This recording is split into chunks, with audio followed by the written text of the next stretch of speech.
ಅದ್ರ ಜೊತೆಗೆ ಇನ್ನೊಂದು ಆ್ಯಡಪ್ ಮಾಡ್ತೀನಿ, ಅದೇನೇ ಹೇಳಲಿ ಏನೇ ಮಾಡಲಿ ಗಿಲ್ಲಿಯಿಂದ ಕಾವ್ಯ ಆರ್ ವಾಟ್ ಎವರ್ ದಿಸೆ, ಫಸ್ಟ್ ಜಂಟಿ ನಾವಿಬ್ಬರೇ ಹೋಗಿದ್ದು, ಕೊನೆ ಜಂಟಿ ನಾವಿಬ್ಬರೇ ಮನೆಯಿಂದ ಹೊರಗಡೆ ಬಂದಿದ್ದು, ಆ ಖುಷಿ ಇದೆ ನನಗೆ.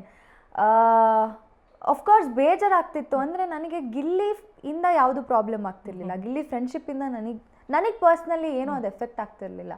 ಬಟ್ ಎಲ್ಲೋ ಒಂದು ಕಡೆ ಆಟಕ್ಕೆ ಅದು ಎಫೆಕ್ಟ್ ಆಗ್ತಿದ್ಯಾ ಅನ್ನೋದು ನನಗೆ ಬಂದಿದ್ದಂತೂ ಉಂಟು. ಯಾಕಂದರೆ ನಾನು ಮನೆಗೆ ಹೋಗಬೇಕಾದ್ರೆ, ಬಿಗ್ ಬಾಸ್ ಮನೆಗೆ ಹೋಗಬೇಕಾದ್ರೆ ಇಂಡಿವಿಜುವಲ್ ಆಗಿ ಹೋಗಬೇಕು, ನನ್ನ ವಾಟ್ ಇಸ್ ಕಾವ್ಯ ಅನ್ನೋದನ್ನೇ ತೋರಿಸ್ಬೇಕು, ಹೊರಗಡೆ ಬಂದರೂ ಕಾವ್ಯ ಅಷ್ಟೇ ಕಾಣಿಸ್ಬೇಕು ಅನ್ನೋದೇ ನನ್ನ ತಲೆಯಲ್ಲಿದ್ದಿದ್ದು. ಸೊ ಪ್ರಾಬಬ್ಲಿ ಆ ಒಂದು ಇಂಟೆನ್ಷನಿಗೆ ಇದೆಲ್ಲೋ ಒಂದು ಕಡೆ ಪ್ರಾಬ್ಲಮ್ ಆಗ್ತಿದೆ ಅಂದಾಗ ತುಂಬ ಬೇಜಾರಾಗಿದ್ದುಂಟು.